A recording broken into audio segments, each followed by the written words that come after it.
If you know very much about the story of the Bible, you've probably heard that Jesus offers eternal life. Sounds nice, but what does Jesus mean by eternal life? Well, Jesus adopted this phrase from the Hebrew scriptures. In English, it's translated eternal life or sometimes everlasting life, but the phrase literally translated from Hebrew is life unto the age. Life unto the age. What does that mean? Yeah, it's a dense phrase, and to understand it, we need to first talk about what an age is in the Bible. Let's do it. So the Hebrew word for age is olam, and it refers to a period of time. What length of time? Well, any length of time, actually, and it can be in the past or in the future. What matters is that it's a period of time with some common attribute that remains constant. So, for example, So, like the time of Abraham and his descendants all the way up to Moses. The common attribute is it's the time of Moses' ancestors. And so Moses can say, remember the days of the age, the years of past generations and elders. okay. Or an age can be shorter and in the future. Like Samuel, who's going to spend his whole life serving in the temple. During his dedication, his mother Hannah calls this an age. So, an age is a period of time that has a unique and constant characteristic. Exactly. And there can be all sorts of different ages depending on what you want to focus on. You got it. And so someone could live in two ages at the same time if those ages happen to overlap. All right, so back to the phrase, life unto the age. What age is this talking about? Okay, so in the beginning of the biblical story, humans are made from the dust of the ground. This is a common biblical image for creatures that are mortal. That is, they live in an age where they could die. But God takes humanity and places them in a sacred garden where they're invited to experience a new and deeper kind of life. By eating from the tree of life. Yeah, we're told it offers them life unto the age, a life of infinite potential because it connects them to God's own divine life. But the story takes a turn.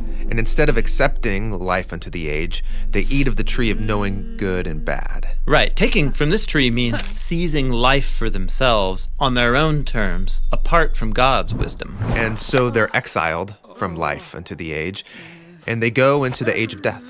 They mistreat each other, they do what's right in their own eyes. Things get really violent. Exactly. And so the whole rest of the story of the Bible can be thought of as a choice between two different ages. The age of life on our own terms that leads to death, or the age of God's own life. And while humanity has rejected God's life, God promises he'll open the way back. Exactly. And it's that promise that ultimately leads the story to Jesus. He's presented as God's own life become human, so that both ages overlap in him. He lives in the age of mortality and death and in the age of eternal life at the same time. And so he can offer people access to life unto the age. Right. It's like what Jesus says in the Gospel of John.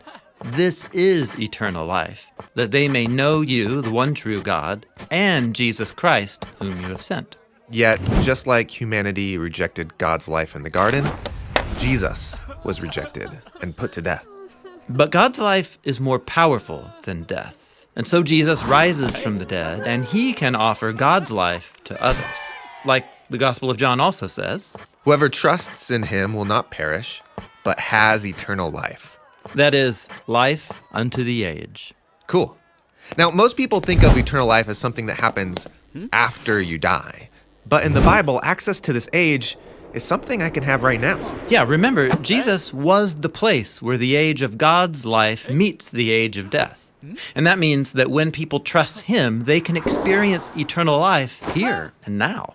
But we also still live in the age of death. So what happens when I die? Well, just like death couldn't overpower God's eternal life in Jesus, similarly, we can remain alive to God even if we're physically dead. In the Bible, this is called being with Christ. And it's not talked about very much because it's not how the overall biblical story ends. The focus of the Bible is about when the age of life completely overcomes the age of death. And those who are with Christ are recreated to share in God's eternal life. A world where the age of death no longer has any power. Exactly. Because life that is fully connected to God's own eternal life and love is a life that will never end.